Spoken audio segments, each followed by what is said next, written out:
Hi hello good morning welcome back to Sushma logs. ಇವತ್ತು ನಿಮ್ಗೆ ಸಿಂಪಲ್ಲಾಗಿ ಮಾಡುವಂಥ ಒಂದು 15 ಮಿನಿಟ್ಸ್ ಒಳಗೆ ರೆಡಿಯಾಗುವಂಥ ದೋಸೆ ರೆಸಿಪಿ ಹೇಳ್ತೀನಿ. ಇದೇನಪ್ಪ ಅಂತಂದ್ರೆ ನಾವು ಸಫ್ರಾನ್ ಕಲರ್ ಬೇಳೆ ಇರ್ತಾವಲ್ಲ, ಚೆನ್ನಾಗಿ ಬೇಳೆ ಅಂತೀವಲ್ಲ, ಆ ಬೇಳೆ ಮತ್ತು ಉಪ್ಪಿಟ್ಟು ಮಾಡ್ತೀವಲ್ಲ ಸಣ್ಣ ರವೆ, ಆ ರವೆ ಎರಡೂ ಸೇರಿಸಿ ಒಂದು 15 ಮಿನಿಟ್ಸ್ ನೆನೆಸಿಟ್ಟು ಅದನ್ನ ಮಿಕ್ಸಿಗೆ ಹಾಕ್ಕೊಂಡ್ಬಿಟ್ರೆ ಮುಗೀತು. ಇದು ಮಸ್ತ್ ಆಗ್ತಾವೆ. ಸ್ವಲ್ಪ ನಾವು ಸಾಲ್ಟ್ ಸೇರಿಸ್ಕೋಬೇಕು. ಇದಾತಂದ್ರೆ ದೋಸೆ ಫುಲ್ಲು ನಾವು ನಾರ್ಮಲಾಗಿ ಅಕ್ಕಿ ದೋಸೆ ಹೆಂಗೆ ಮಾಡ್ತೀವಲ್ಲ ಹಂಗೆ ಫುಲ್ ಗರಿ ಗರಿಯಾಗಿ ಮಸ್ತ್ ದೋಸೆ ಬರ್ತಾವೆ. ನೀವು ಒಂದು ಸಲ ಟ್ರೈ ಮಾಡಿರಿ. ಆ್ಯಕ್ಚುಲಿ ನಾವು ಇದ್ರೊಳಗೆ ಎಲ್ಲನೂ ಮಿಕ್ಸ್ ಮಾಡಿನೂ ಮಾಡ್ಬೋದು ದೋಸೆ. ಇಲ್ಲ ನಾವು ಎಕ್ಸ್ಟ್ರಾ ಚಟ್ನಿ ಮತ್ತು ಪಲ್ಯ ಏನಾರ ಮಾಡ್ಕೊಂಡ್ರೆ ಇದ್ರೊಳಗೇನು ಮಿಕ್ಸ್ ಮಾಡೋ ಅವಶ್ಯಕತೆ ಇಲ್ಲ. ನಾನಿವತ್ತು ಎಕ್ಸ್ಟ್ರಾ ಇದ್ರ ಜೊತೆಗೆ ಉಳ್ಳಾಗಡ್ಡಿ ಪಲ್ಯ ಮತ್ತು ಕೊಬ್ಬರಿ ಚಟ್ನಿ, ಕಾಯಿ ಚಟ್ನಿ ಮಾಡ್ಕೊಳಕತ್ತೀನಿ. ಹೀಗಾಗಿ ನಾ ಈ ಹಿಟ್ಟೊಳಗೆ ಏನೂ ಮಿಕ್ಸ್ ಮಾಡಿಲ್ಲ. ಸೊ ನೀವು ನೋಡ್ಬೋದು ದೋಸೆ ಎಷ್ಟು ಮಸ್ತ್ ನಾರ್ಮಲ್ ಏನು ಅಕ್ಕಿ ದೋಸೆ ಮಾಡ್ತೀವಲ್ಲ ನಾವು ಅದೇ ರೀತಿ ನಾರ್ಮಲಾಗೆ ಮಸ್ತ್ ಬರ್ತಾವೆ. ನೀವು ಒಂದು ಸಲ ಟ್ರೈ ಮಾಡಿರಿ. ಯಾರು ಟ್ರೈ ಮಾಡಿಲ್ಲ ಅಂತಂದ್ರೆ ಈಸಿಯಾಗಿ ಮಾಡ್ಬೋದು ಮತ್ತು ಮಸ್ತ್ ಮಾಡ್ಬೋದು. ಮತ್ತು ಈವ್ನಿಂಗ್ ಸ್ನ್ಯಾಕ್ಸಿಗೆ ಅಂಥೇಳಿ ನಾನು ಗೊಂಜಾಳ ತೆನೆ ಸ್ಟೀಮ್ ಮಾಡಿದ್ನಿ ಎಲ್ಲರಿಗೆ ಒಂದೊಂದು. ಸೊ ಈವ್ನಿಂಗ್ ಸ್ನ್ಯಾಕ್ಸ್ ಆಯಿತು. ಅತ್ತೆ ಮಾಮ ಊರಿಗೆ ಹೋಗೋಕೆ ರೆಡಿ ಆದರು. ಹೀಗಾಗಿ ಅವ್ರು ಹೋಗ್ಬಾರ್ದು, ಎಲ್ಲರೂ ಸೇರಿ ಫ್ಯಾಮ್ಲಿದವ್ರು ಒಂದು ಸಲ ಊಟ ಮಾಡ್ಬೇಕಂಥೇಳಿ ಹೋಳ್ಗೆ ಊಟ ಮಾಡೋಣ ಅಂಥೇಳಿ ರೆಡಿ ಮಾಡಕತ್ತಿದ್ವಿ ನಾನು ಅತ್ತಿ. ಹೋಳ್ಗೆ ಮಾಡ್ಬೇಕಂದ್ರೆ ಫಸ್ಟ್ ಒಂದು ಗ್ಲಾಸ್ ಬ್ಯಾಳೆ ತೊಗೋಬೇಕು. ಆಮೇಲೆ ಅದ್ರಕ್ಕೆ ನಾವು ಎಷ್ಟು ನಮಗೆ ಹೆಂಗೆ ಟೇಸ್ಟಿಗೆ ತಕ್ಕಂಗೆ ಬೆಲ್ಲ ಮಿಕ್ಸ್ ಮಾಡ್ಕೋಬೇಕು. ಅದನ್ನು ವಾಪಸ್ ನಾವು 2 ಮಿನಿಟ್ಸ್ ಕುದಿಯಾಕಿಡಬೇಕು. ಅದು ಚಂದಂಗೆ ಕುದ್ಮೇಲೆ ಅದನ್ನು ಮಿಕ್ಸಿಗೆ ಹಾಕ್ಕೊಂಡು ಹೂರಣ ರೆಡಿ ಮಾಡ್ಕೋಬೇಕು. ಇಲ್ಲಿ ನಾವು ಸೈಡಿಗೆ ಬ್ಯಾಳೆ ಕುದಿಬೇಕಂದ್ರೆ ಪಾಪಡಿ ಮತ್ತು ಸಂಡಿಗೆ ಎಲ್ಲ ಕರ್ಕೊಳಕತ್ತೀವಿ. ಸೊ ಬ್ಯಾಳೆ ಮತ್ತು ಬೆಲ್ಲನೂ ಕುದ್ದಿತ್ತು, ಹೀಗಾಗಿ ಅದನ್ನು ಮಿಕ್ಸಿ ಮಾಡ್ಕೊಳಕತ್ತೀವಿ. ಸೊ ಅದು ಮಿಕ್ಸಿ ಆತಂದ್ರೆ ರೆಡಿ. ಅದರೊಳಗೆ ಏನಿಲ್ಲ, ಸ್ವಲ್ಪ ಏಲಕ್ಕಿ ಹಾಕ್ಬೋದು ನಾವು ಟೇಸ್ಟಿಗೆ.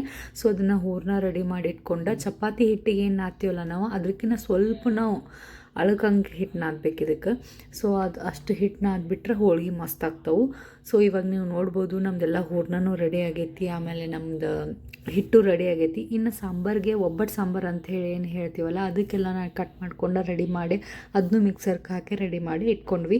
ಈ ಸಾಂಬಾರು ಫುಲ್ಲು ಸಿಂಪಲ್ ಐತಿ, ಮಸ್ತ್ ಆಗ್ತೈತಿ. 2 ಡೇಸ್ ಇಟ್ಕೊಂಡು ತಿನ್ಬೋದು, ಹಂಗಿರ್ತೈತಿ ಇದು ಸಾಂಬಾರು. ನಮ್ಮ ಕಡೆ ಎಲ್ಲ ಈ sambar famous.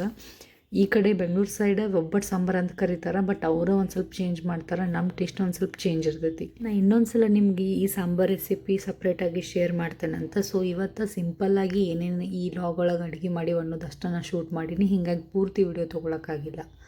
So sambar ready ಆಯಿತು. ನಮ್ಮ ಅತ್ತೆ ಊರಿಂದ ನನಗೆ ರೊಟ್ಟಿ ಇಡೋಕೆ, ಚಪಾತಿ ಇಡೋಕೆ ಮತ್ತು ಹೋಳಿಗೆ ಇಡೋಕೆ ಒಂದು ಸಣ್ಣದ ರೊಟ್ಟಿ ಇದನ್ನು ತೊಗೊಂಬಂದಿದ್ರು ಕೆರ್ಸಿ. ಸೊ ಅದು ಮಸ್ತ್ ಇತ್ತು, ಹೀಗಾಗಿ ನಾನು ತೋರ್ಸಕತ್ತೀನಿ. ಈ ರೀತಿ ಒಳಗೆ ಇದ್ರೊಳಗೆ ಒಂದು ಅರ್ಬಿ ಅಥವಾ ನಾವು ನ್ಯೂಸ್ ಪೇಪರ್ ಹಾಕಿ ಅದ್ರ ಮೇಲೆ ಇಟ್ಟು ಅದನ್ನು ಮುಚ್ಚಿದ್ರೆ ನಮಗೆ ಚಲೋ ತಂಗಿರ್ತಾವೆ ಅಂತ ಹೇಳ್ಬೋದು. ಈ ಕಡೆ ಅತ್ತೆನೂ ಹೋಳ್ಗೆ ಮಾಡೋಕೆ ರೆಡಿ ಮಾಡಿದರು.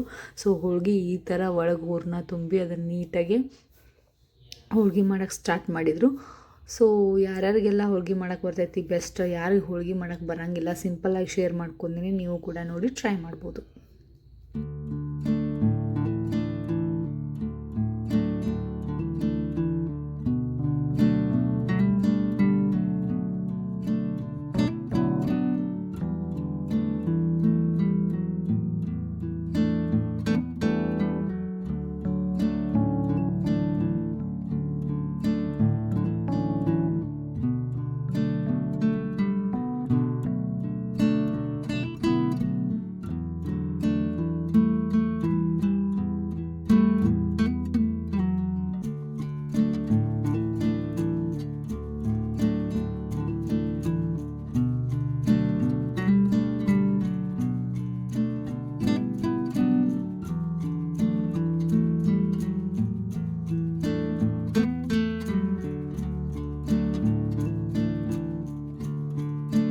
ಬಿಸಿ ಬಿಸಿ ಹೋಳ್ಗಿನೂ ರೆಡಿ ಆದವು. ಹೋಳ್ಗೆ, ಚಪಾತಿ, ಹೆಸರು ಕಾಳು ಪಲ್ಯ, ಸಂಡಿಗೆ, ಆಮೇಲೆ ಪಾಪಡಿ, ರೈಸ್, ಸಾಂಬಾರು ಎಲ್ಲನೂ ರೆಡಿ ಆಯಿತು. ಲಾಸ್ಟ್ ಟೈಮ್ ನಮ್ದು ಬೆಂಗಳೂರೊಳಗೆ ಫ್ಯಾಮ್ಲಿ ಡಿನ್ನರ್ ಅಂತ ಹೇಳ್ಬೋದು. ನಾಳೆ ಅತ್ತೆ ಮಾಮ ಊರಿಗೆ ಹೋಗ್ತಾರೆ. ಇನ್ನು ನೆಕ್ಸ್ಟ್ ನಾವು ಮೀಟ್ ಆಗೋದು ನೆಕ್ಸ್ಟ್ ನಾವು ಊರಿಗೆ ಹೋದಾಗನ. ಸೊ ಇದೊಂದು ಲಾಸ್ಟ್ ಫ್ಯಾಮ್ಲಿ ಡಿನ್ನರ್ ಮಾಡಿ ಎಲ್ಲರೂ ಸೇರಿ ಆರಾಮಾಗಿ ರೆಸ್ಟ್ ಮಾಡೋಣ ಅಂತಂತೇಳಿ ಹಬ್ಬದ ಅಡುಗೆ ಮಾಡಿದ್ವಿ. ಏನೂ ಸ್ಪೆಷಲ್ ಇರಲಿಲ್ಲ, ಸೊ ನಮಗೆಲ್ಲರಿಗೂ ಊಟ ಮಾಡ್ಬೇಕು ಅನಿಸಿತ್ತು, ಹೀಗಾಗಿ ಮಾಡಿದ್ವಿ. ಸೊ ಇದಾಗಿತ್ತು ಇವತ್ತಿನ ವಿಡಿಯೋ. ಈ ವಿಡಿಯೋ ನಿಮ್ಗೆ ಏನಾರ ಲೈಕ್ ಆಗಿತ್ತು ಅಂದ್ರೆ ಪ್ಲೀಸ್ ಈ ವಿಡಿಯೋ ಲೈಕ್ ಮಾಡಿ, ಶೇರ್ ಮಾಡಿ, ಸಬ್ಸ್ಕ್ರೈಬ್ ಮಾಡಿ. Thank you for watching. Lots of love. Bye.